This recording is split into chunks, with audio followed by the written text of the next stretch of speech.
Welcome, everybody.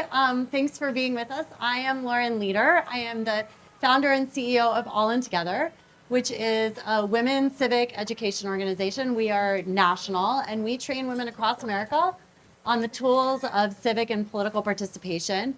We are nonpartisan, hence my purple dress for the occasion.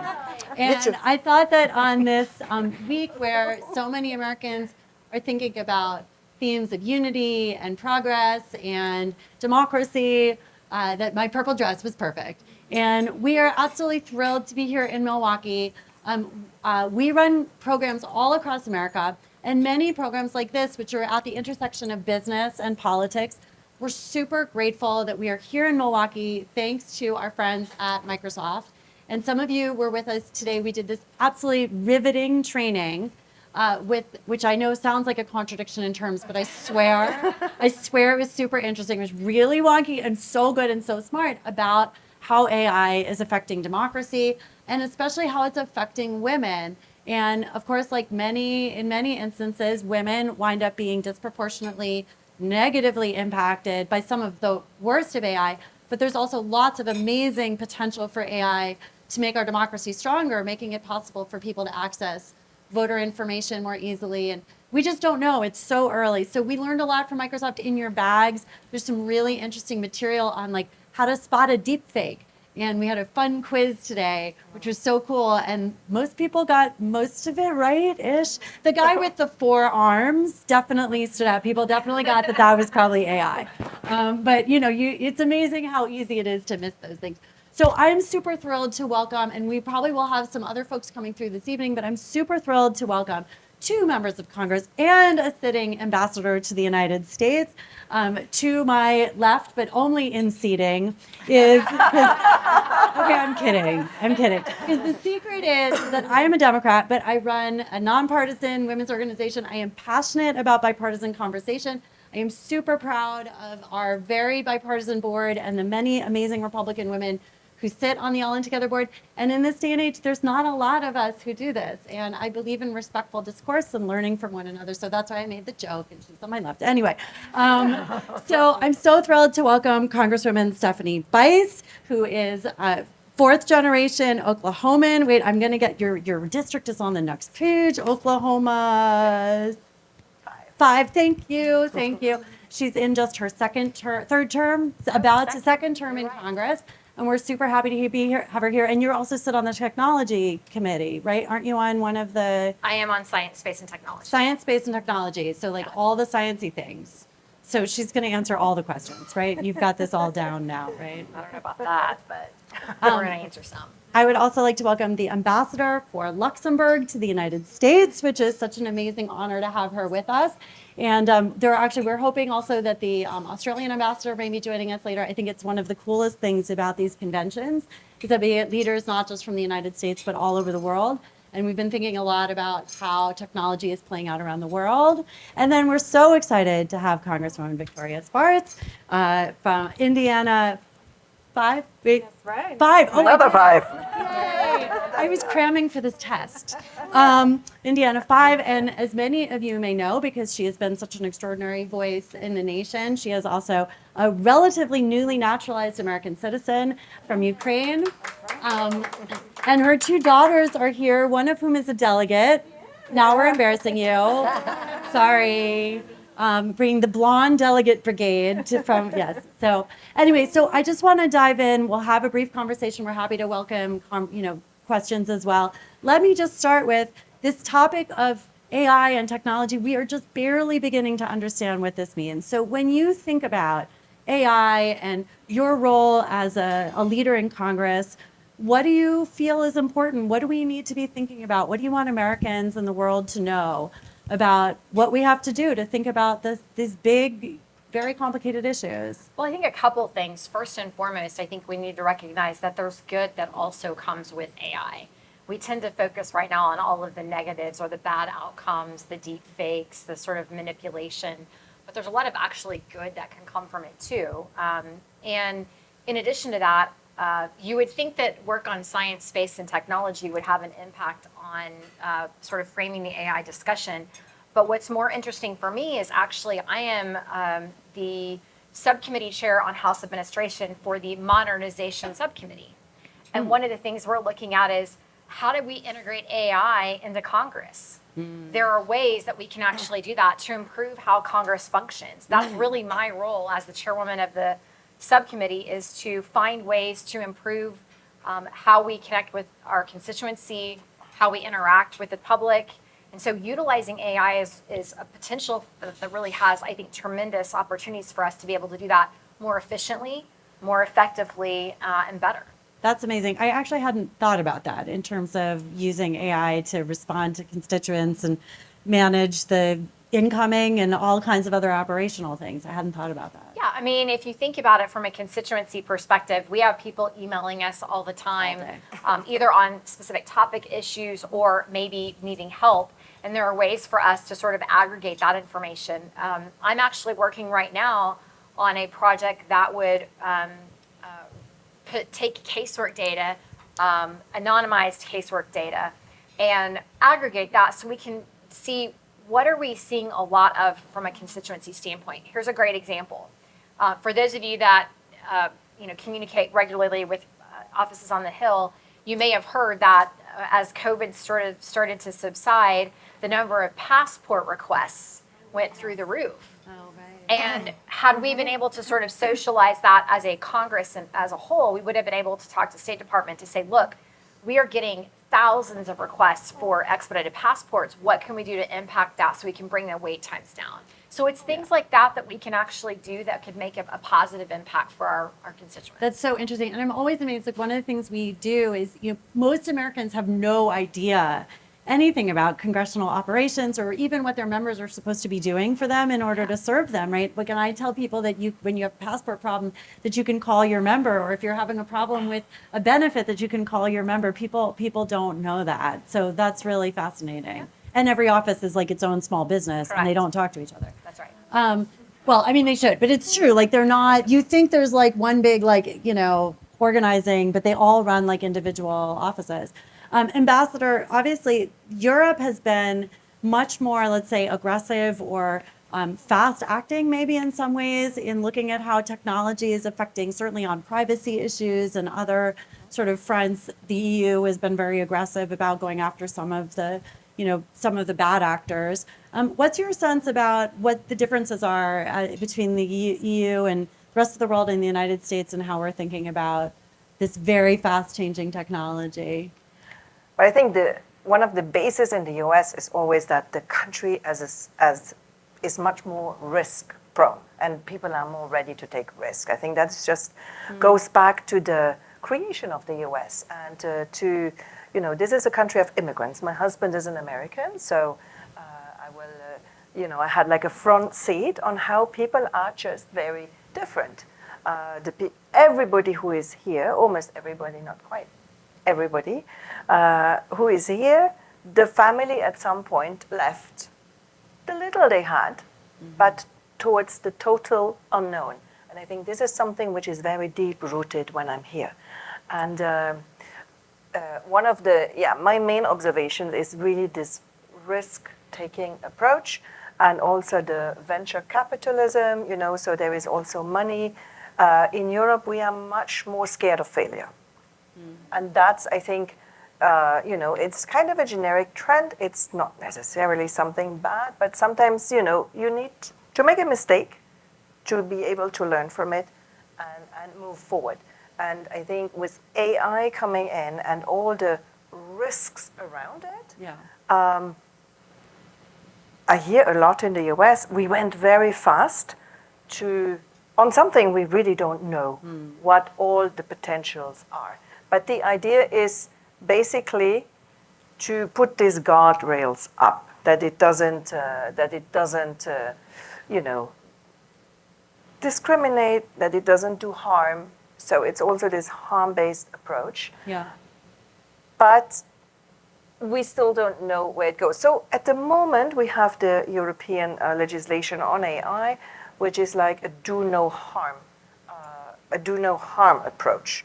And how it's actually going to be applied and implemented, I think that's very much still in the making. And between the US and Europe, we talk a lot about these issues because we have to have a common approach. Because when you go into diplomacy, of course, you know, there are actors all over the world. And, you know, we need to take into account what is happening all over. So between Europe and the US, we really have to have our act together.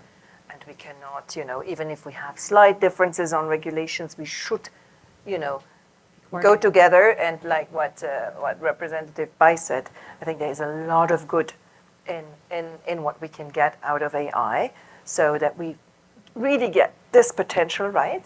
Yeah. And you know, not having bias, not having harm, not having crime, you know, all these things that we have to kind of protect. But how we need to do it, The balance. I think it's, That's you know, always the question. yeah, we need this balance. And, you know, we work a lot with the US on it. Yeah. So, that's So important. Congresswoman Spartz, I'd love you, same question for you about how you're thinking about these issues, and I know you think about them a lot. And you know, you will notice, you know, often in technology conversations, it's not often in technology conversations that you have a full panel of all women. So we are going to talk a little bit about, thank you. We are going to, this is what we do at All In Together. We love our male colleagues. We will have some male speakers later, but it is, I think, really important sometimes to hear women's perspectives on these things. And I want to talk about that in a minute, specifically about how AI, some of the issues that women, especially women candidates, have been facing. But just to stick with that first question, Congresswoman, how are you thinking about these very complicated issues? Well, first I want to say that Oklahoma delegation claimed to be crossroads of America. I don't really mean it, but I agree with Congresswoman. I actually wouldn't mind to have AI, and in that business I'm going to have, it's going to be all AI working for me. Yeah, I you'd like like that that. help in your But office. again, and she's on science, you know, committee. I'm on judiciary. It's all about theater. But just to be honest, you know, just to have a discussion. Actually, this is a very serious discussion we need to have, because ultimately there is an enormous amount of innovation, and we are an innovative country, and that's why, you know, America has been on the front lines of a lot of great things happening in the technology industry. But as also we have to look, as you know, as legislators, we have to protect people's rights to life, liberty, and property. And data is a new type of property, right? So we have to really have a serious conversations in Congress, you know, about privacy, what data can be collected, how it can be collected, and what needs to be protected, that we do protect potential manipulations with data and using artificial intelligence for bad things, but also let innovation thrive and bring enormous opportunities to bring such innovation in so many industries. And I think Congress didn't have that conversation yet. So I hope we'll become adults in the room at some point and have this deliberation. It really should be bipartisan. My blue is actually kind of a bipartisan. I have so I'm trying to be bipartisan. But honestly, like how we can do that. And I think, you know, maybe and I had discussion with some of the members of the Senate, you know, on the Judiciary Committee, how we can have a bicameral discussions, because ultimately I understand it takes two chambers to get anything done, but and not just having a lot of, you know, politicking and a lot of what we've been doing, a lot of drama and messaging, because this is a very serious conversation. It can affect in a negative way, but it can be very, very positive and really helpful to advance many things in the society, including issues in healthcare and some other ones, and really bring innovation more than ever before. I mean, there's a lot of like sort of snickering in a way, because there's this sense that like, you know, there's Congress, you know, seems to be like the last actor, not the first actor on technology in many cases, right, has really struggled around social media. And then now AI is just, I mean, it's so fast moving. It's so new. I mean, I really feel for the members, really, because it's just so hard to keep up with these issues. One of the things I want to talk for a minute about how AI is affecting women and girls, because one of the issues we talked about this morning is this question about deep fakes and the ways in which some AI is being used to target children, girls, especially pornography that's built on AI, and just how concerning that is. And we spoke this morning. We really had wanted Senator Cruz here. He's not arriving till tomorrow. I'm going to talk to him tomorrow about a new bill that he has in the Senate, again, bipartisan with Senator Klobuchar, that is should criminalize deep fakes that are targeted at children. In other words, like minors should never have to be subject to pornographic deepfakes. And I'm sure you've all seen these stories in the papers recently. I mean, there's just so many of them the teenage girl in New Jersey who was bullied with a deep fake. She got kicked out of school because the school didn't understand that it was a deep fake. It turns out the school didn't have the tools to even understand what they were looking at. They punished her. I mean, and then teachers who've been targeted by deep fakes. And so there's a lot of like very real stuff to worry about. But in the political realm, for sure, we know that women do tend to get targeted by disinformation more, deep fakes, et cetera. So talk to me about, as you know, you're always candidates when you're in the House, right? You're always running for office. So how have you been thinking about this in terms of just protecting yourself, but also like women and girls in your communities from some of the potential harms that we're barely beginning to understand? Yeah, I think first and foremost, I'm incredibly thankful for Senator Cruz and Klobuchar for really diving into this issue. The young girl, I should say, that was targeted in Texas, a constituent of Senator Cruz. It was a really horrific situation, 15 years old. And there is, a deep fake of her, in a pornographic way.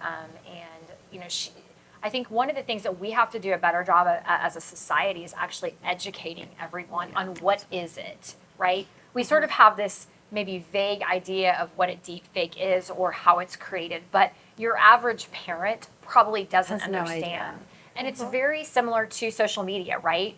When Snapchat first started, or TikTok, parents don't understand what it does and what it doesn't do. And I use the example with Snapchat. My daughter wanted it. She was, I think, 14 at the time. I said no.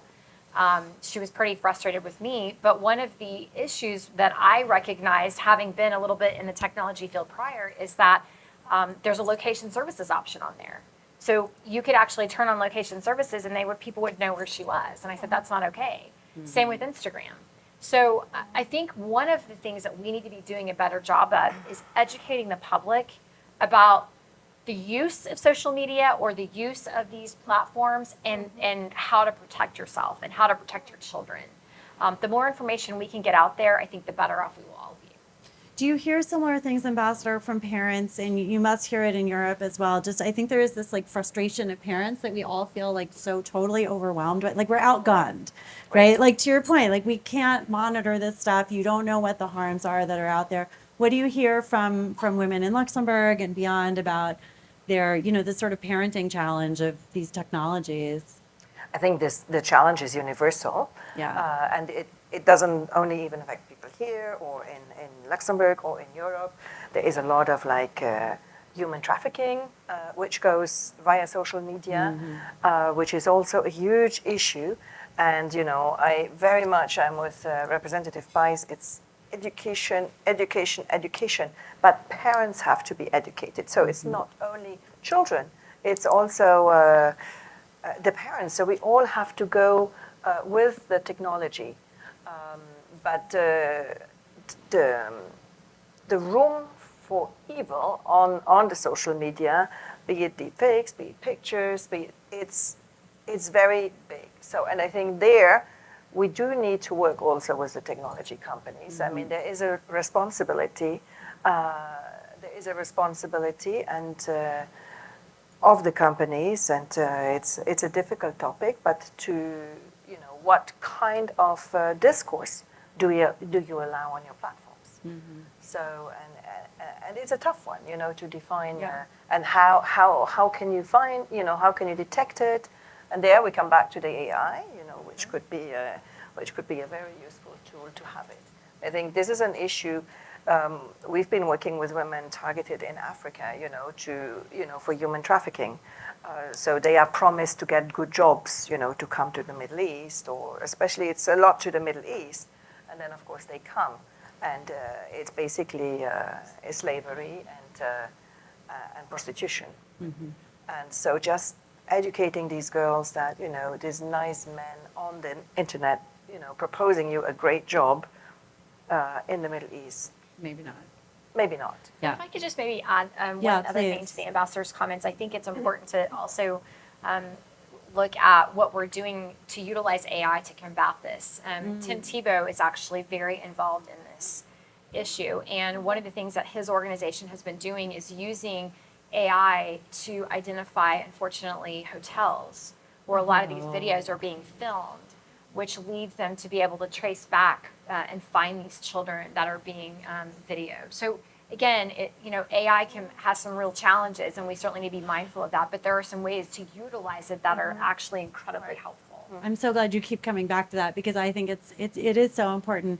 And before we close our panel, I am going to give Ginny an opportunity also to just speak for a minute about what Microsoft is doing in some of the ways, particularly on elections, that Microsoft is aggressively taking down any kind of election-related deepfakes, et cetera. But Congresswoman Spartz, do you want to weigh in particularly? And you're, as I am as well, the mother of girls. Like, it's scary stuff. Just two things, and I think, I actually sometimes learn from my children quite a bit, and my younger one that's recently just came, she's 16 years old, and she actually told, and this is sometimes an education, but it's also a culture, what is to be cool, and she was telling me, Mom, look, she decided to get rid of whole social media because she says there is so much garbage there. She personally thinks it distracts you so much. And she was telling, Mom, all my friends, like my best girlfriends are so obsessed and using all of these different things. And she says, like, it's so bad for them. So she, recognized that. But I think it's a culture, what is cool, what is not cool. And we really need to really work with that, with teachers, with schools, and with young people to explain to them what's really happening. And a lot of them don't even realize. She says some of my friends change a lot just because they sit on TikToks and all of this media that is very unhealthy. So I think this is very important. But if they can recognize, because I can put some of the best securities, they're much better than me, okay? I cannot be as good at figure out. It's all about the judgment that they have to make and differentiate what is true, what is not, what is really looks suspicious, and how they need to really be careful and cautious. As related to politics, I just went through crazy $7 million primary against me. So a lot of things people think that I'm going to eat people alive. Okay, I only do some, most of them. You don't eat them half. Not all of them. Okay, but I think this is actually very hard, and I truly believe women. It's much tougher for us. That's why a lot of them who survive in politics are pretty tough. But as women, we target it much more because there is a lot of perceptions and stereotypes against women that it's very easy to use this artificial intelligence to paint it as the wrong way. That's why a lot of women, as a mother, we're busy, don't get involved in politics, where we can bring so much really balance and different views and ideas and be involved more. So I would like to have more women to be involved, but I truly believe technology with positive things could actually allow to utilize it in a negative way. If you read some of the, see some ads about me, you're like, oh my God, this is a crazy woman. And then really, I might be a little bit crazy to be a politician, but not that bad. Okay? But I'm glad and I appreciate that you're doing some of the initiatives, and Microsoft is trying to address some of these issues. Yeah, and I'll let Ginny speak about it. But I do think, just to bring it, I want to just underline what you said, Congresswoman. It is a fact that the disproportionate amount of disinformation, deepfakes, and also especially pornographic-oriented deepfakes are targeted at women, which is maybe obvious in a way because they're vulnerable to it, right? We still deal with, and that's around the world, and that's also what I think is super interesting that I've been learning about this from Microsoft is it's not just here, it's everywhere. But Ginny, I'm going to give you a mic. Do you want to speak to this? Yeah. Well, first, I just thank you all for your comments and for being here, and thank you guys for coming. I know there's a lot of events going on and a lot of logistical challenges, so thank you all for joining us. It was really helpful to hear your perspectives on what you're seeing happening, both from a regulatory framework as well as the impact on women. And to Lauren's point, we do note that the vast majority of deepfakes existing in the world right now are targeting women. And to your point, they're mostly pornographic in nature. And then we, of course, see that as women in public life are attacked. One point I just want to sort of emphasize here is the concern that is actually an intended chilling effect to keep women from entering political life. And that's a real problem for democracy around the world, which is one of the reasons that we're very concerned about sort of the trajectory.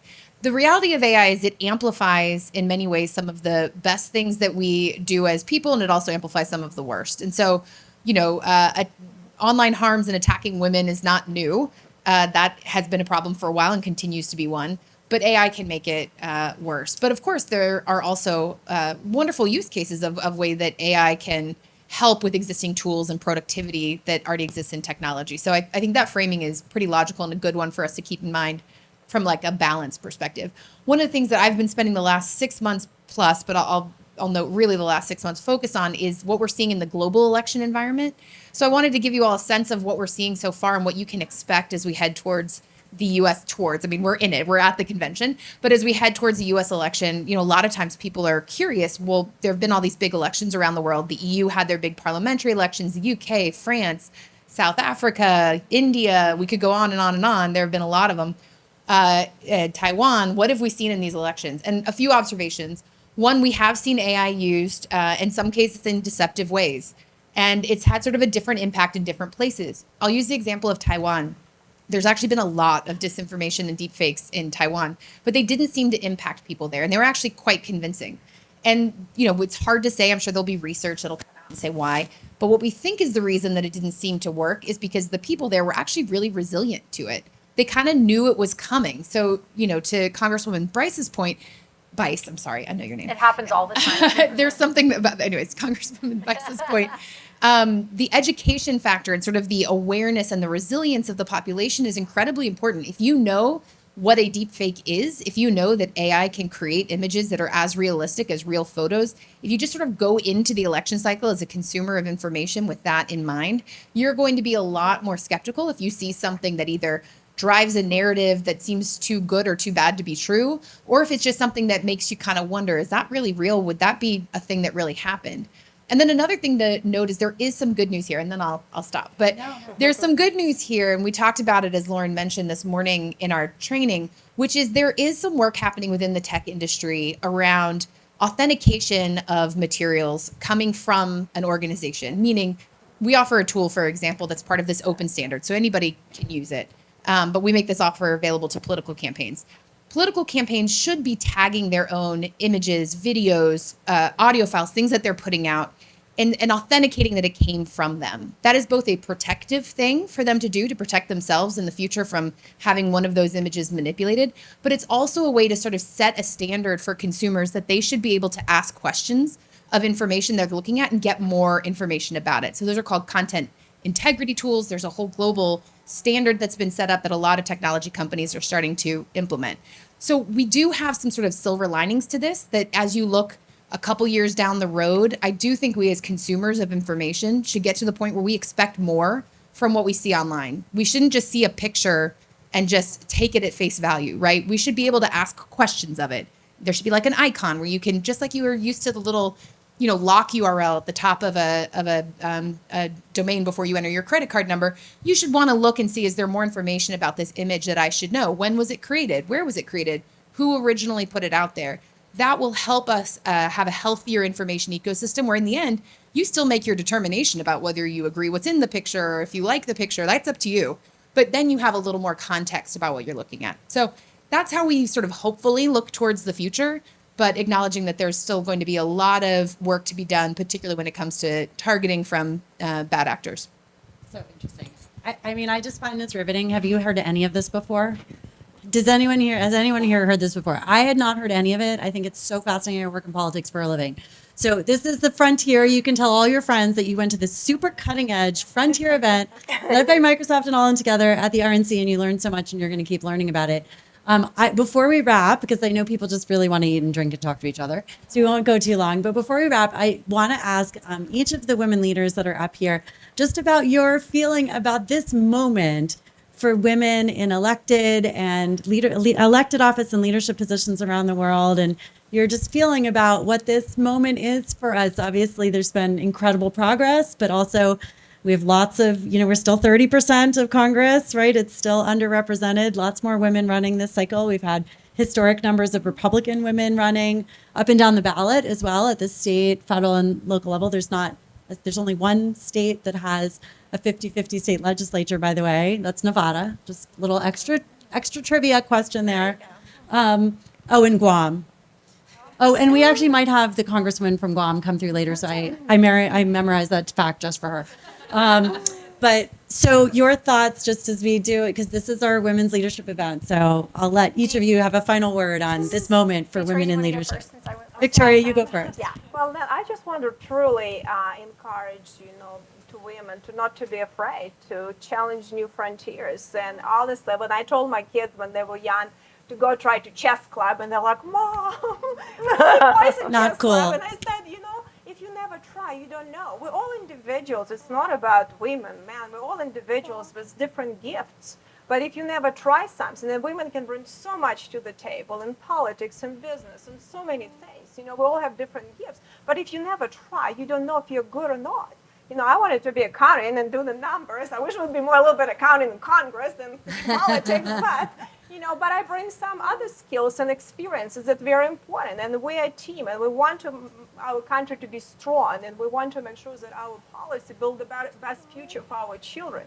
So I would try to encourage you, never be afraid, and don't wait to be asked. A lot of women want to be asked. That's a big If I would one. be waited, No one's asking. I would never be in Congress, okay? I can tell you something. Yep. If you truly believe you want to try something, please do that and try. And you don't know where the road is going to lead you, but I think enormous opportunities, and I think women have enormous abilities to bring so much, and I think the things evolve so much, and I think in our country, no matter what, we still have way more than a lot of other countries. But I think we also can be leaders, role models for other women around the world and empower, other women. So I always tell my girls, just don't let someone to tell you what you can be and what you cannot be. It's all about your gifts and desires. And sometimes, when it's hard, it makes us stronger. That's why few of us can make our voice very nervous. Yeah, I just have to say, I have done hundreds of conversations with women members of Congress and women electeds around the country. And I will tell you that every single one of them has said,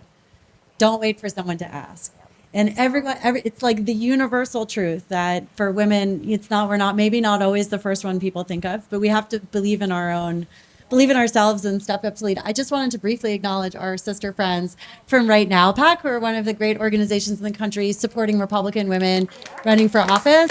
And I meant it when I said bipartisan. We work with them. We work with all these organizations. So you need to keep supporting those organizations that are helping to encourage and support women when they run on the Republican side, on the Democratic side, wherever your politics lead you. But anyway, Ambassador, from the global perspective, please. Right.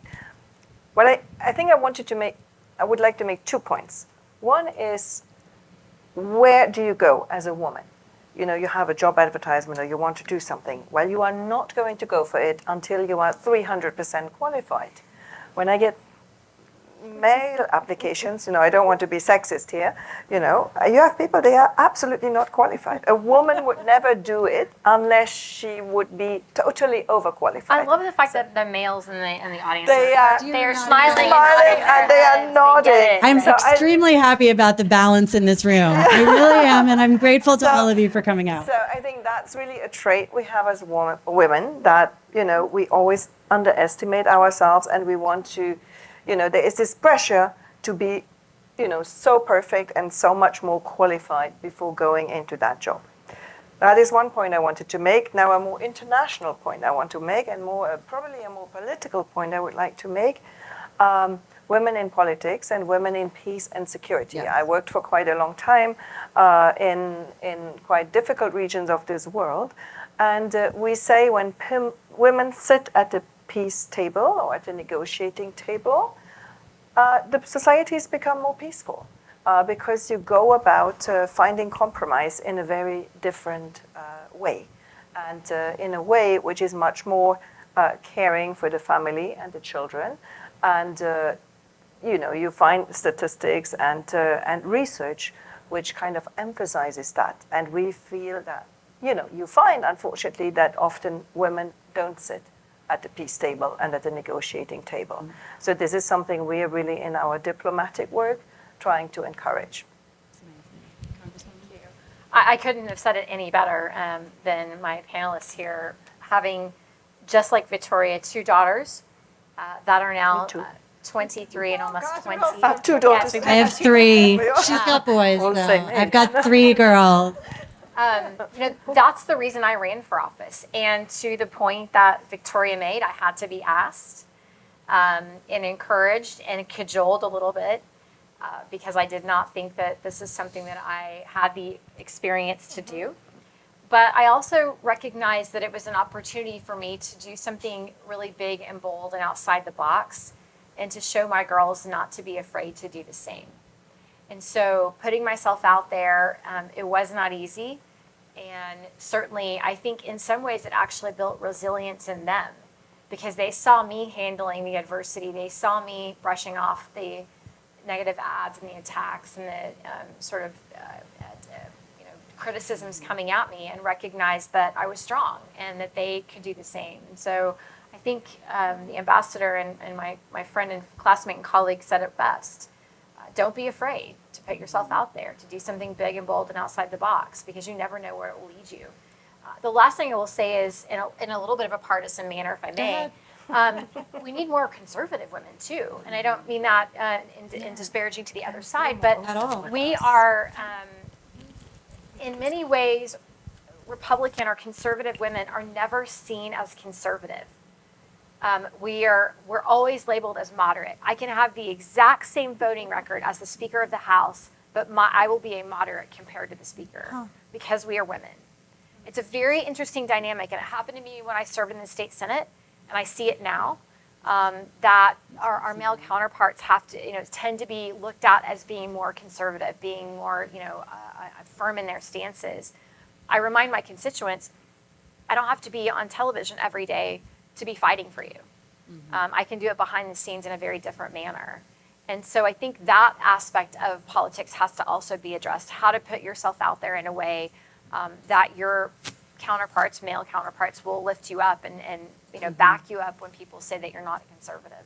That is so fascinating. Thank you for saying that. And no, look, I mean, if you believe in the core of what makes America great is the representation, every citizen has a voice, right? It is a government of the people, by the people, for the people. That is our founding principle.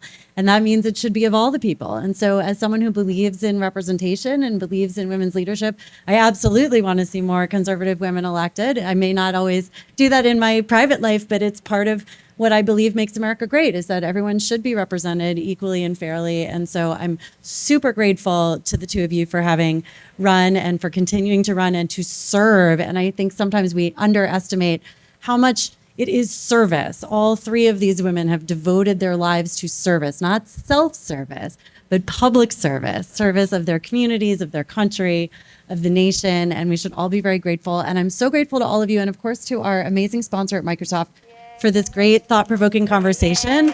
Thank you all for being here. I hope you will stay and enjoy each other and hang out for a little while and drink before you head back to, I know many of us are going back to the convention, but I'm super grateful. Thank you all for being here, and please stay connected to us at All In Together. We're grateful.